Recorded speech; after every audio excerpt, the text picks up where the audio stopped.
Hi, good morning. I'm Gail Sylvia, and you're watching SylviaGlobal.com. We have a new host on Sylvia Global. Her name is Rhonda Smith. She's with me this morning, and her show title is called Rhonda. It's a long Recover, Restore, and Reenergize Your Life with Rhonda Smith.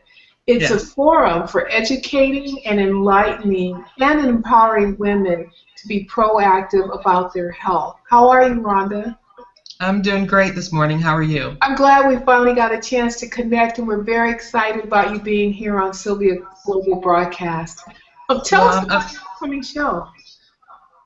Well, as you said, it's really intended to help empower women so that they can be more proactive about their health and wellness and essentially be their own health and wellness advocate. I see women all the time, like yourself, we're also busy doing things for other people, taking care of other people, tending to various aspects of our lives, but we unfortunately at the end of the day forget to really take care of ourselves. So it's intended to be a reminder how important it is for us to do that and put ourselves first, not necessarily in a selfish way, but in a more healthy and helpful way, and to really provide the knowledge, tools, and resources for women to do that, to make sure that they're healthy on all dimensions, whether it's physical, mental, emotional, as well as spiritual.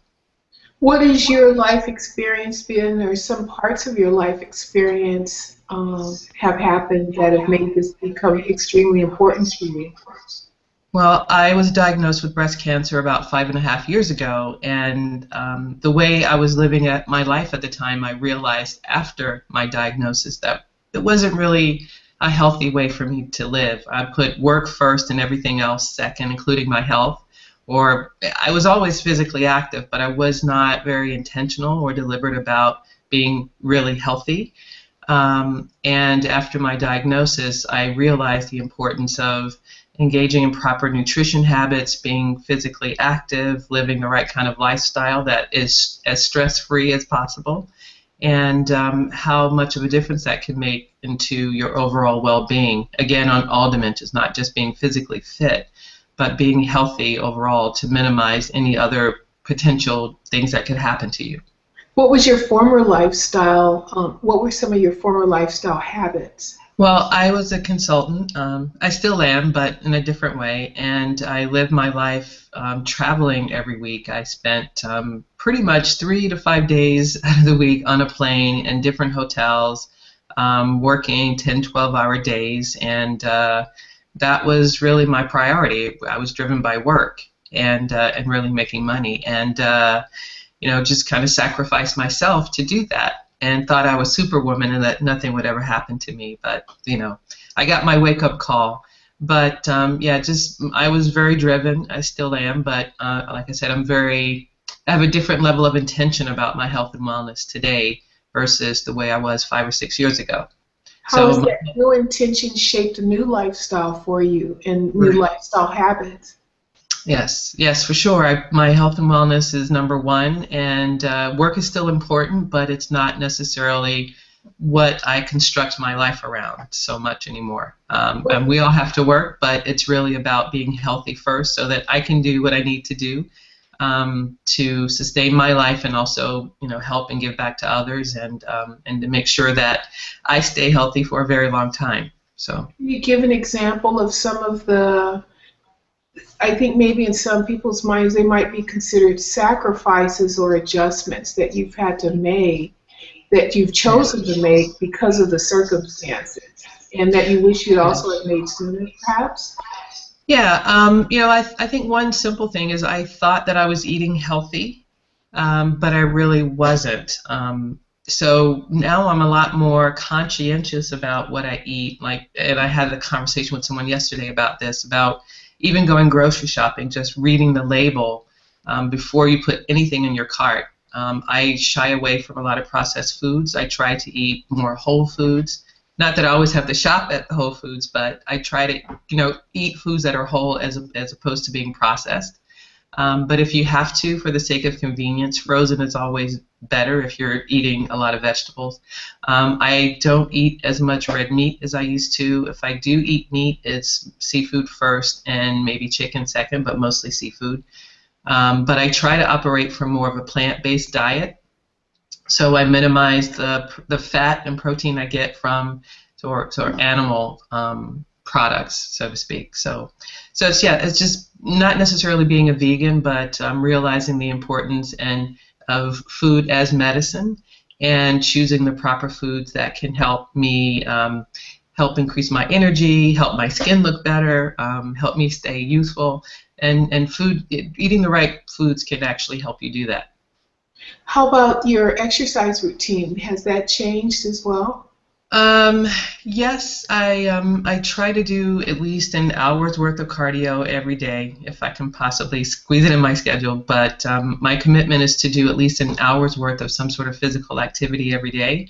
And I don't do as much weight training as I did before.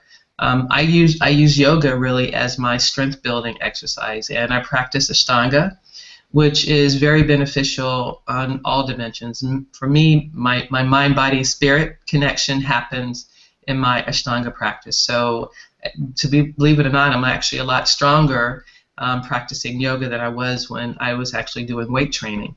And so it helps to keep my body. Yeah, seriously. I mean, my muscles are longer and leaner, and because when you think about it, when you're practicing yoga, you're actually lifting your own body weight, right, and holding poses and gaining strength that way. When you're doing weight training, it's just isolated exercises that you're doing with whatever weights you're using. So from an overall strength and flexibility standpoint, I find yoga to be much more beneficial than doing weight training. That was a lesson that I learned because when I was going through treatment, yoga was really the only strength building exercise that I could engage in. How many hours per week do you practice yoga? I try to do yoga 2 to 3 times a week in addition to the other things. I also bike. I love being outdoors, so anything that'll get me outdoors I do, so I bike a lot. And here in California, there's so many different things that you can do outdoors, like hiking, biking on the beach, running. I'm not a big skier, so I don't do that anymore, but there's plenty of other activities that you can engage in outdoors. So I love that aspect of California. I'm so happy that you're well. And that you're, 5.5 years as a breast cancer survivor, something is working. Something is definitely working in the adjustments that you've made. You're going to be bringing some wisdom and information via your show. Can you talk about the guest and some of the content that you'll be presenting? Sure. Well, I try to, first of all, identify practitioners who practice from a more holistic approach, because I think that, at least in my experience, most people that I encounter aren't necessarily well versed in anything that exists outside of sort of the medical realm when it comes to health and wellness.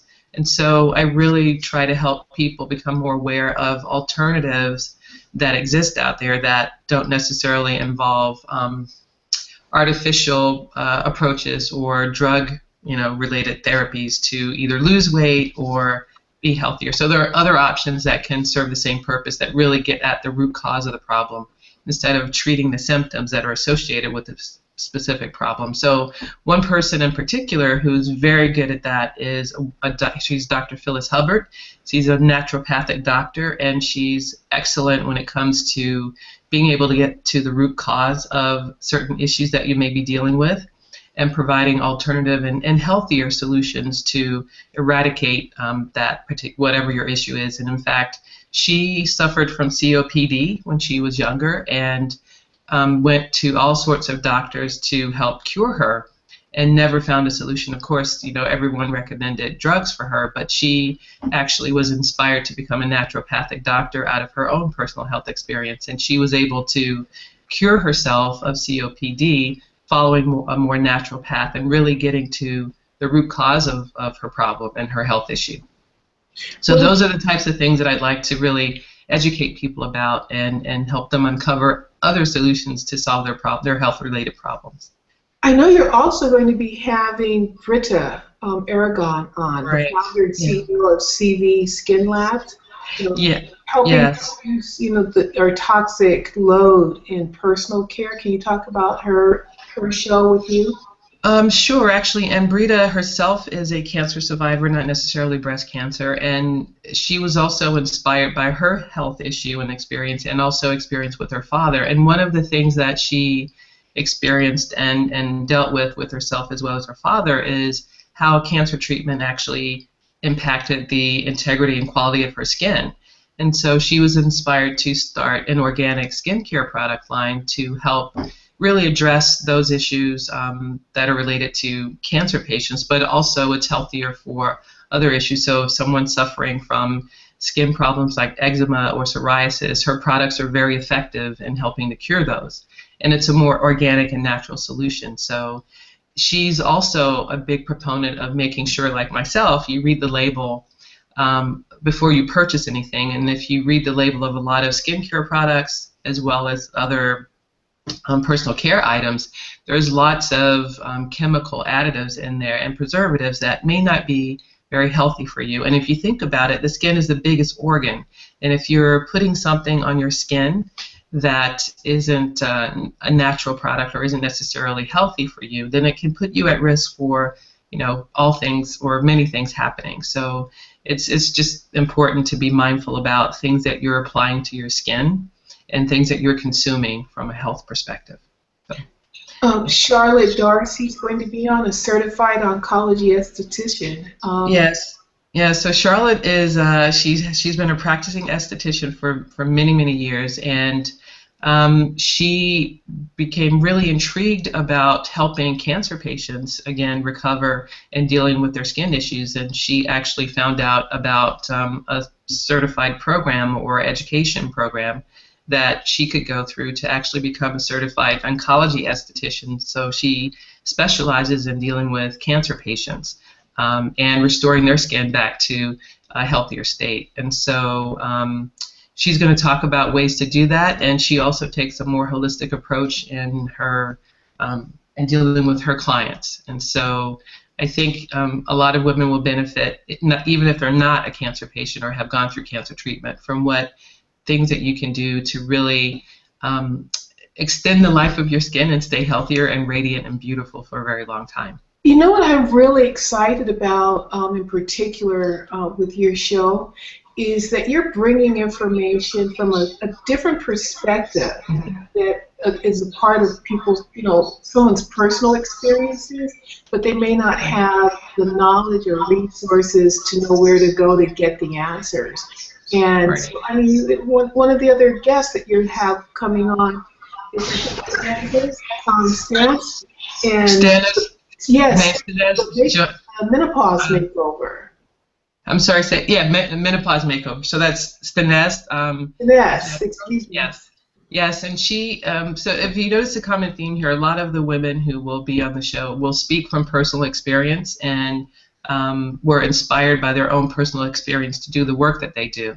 And so Staness was actually in, her background is in production, so she's worked with Oprah on the, I think it was the Oxygen Network when that was first launched, and she's worked for different TV shows, but now she's actually focused on, helping to educate women about how to really deal with the impact of menopause and some of the things that they can do to minimize the severity of the side effects, whether it's hot flashes or some of the other issues that we deal with when we enter that phase of our lives. And so she's written a book called The Menopause Makeover. She's done speaking tours to speak on that topic, and she's working on a second book too, but the first session and interview with her will focus on the menopause makeover. Well, recover, restore, and re-energize your life. Yes. We're very excited and honored to have you here on Sylvia Global Network, and looking forward to information that's going to help all of us live a more balanced life, and to invite, to be really mindful about how we live, work, and play. And Rhonda, Exactly. Thank you so much for being here with us today. When do you start? I actually start next week, so I interview my first guest next week, and I'm excited about it. And actually, my first guest will be Charlotte Dorsey. And what date and So, time is that? I believe it's on Monday. Okay, Yeah, well we have Monday it at 10 a.m. Pacific time. Pacific's time, and it also will be broadcast and streamed through sylviaglobal.com and archived there. So if you do miss the live conversation and being able to participate, you can always go back and watch it at sylviaglobal.com. Again, Rhonda Smith, a new host here at Sylvia Global. Her show is Recover, Restore, and Reenergize Your Life. Rhonda, have Thank a you. wonderful day, and thank you so much. I look forward to learning a lot from your guest and you. Oh, thank you very much for having me. I'm excited about it and to be part of the team. Great. Take care. Have a good day. Thanks for joining us. I'm your host, Gail Sylvia, here at sylviaglobal.com.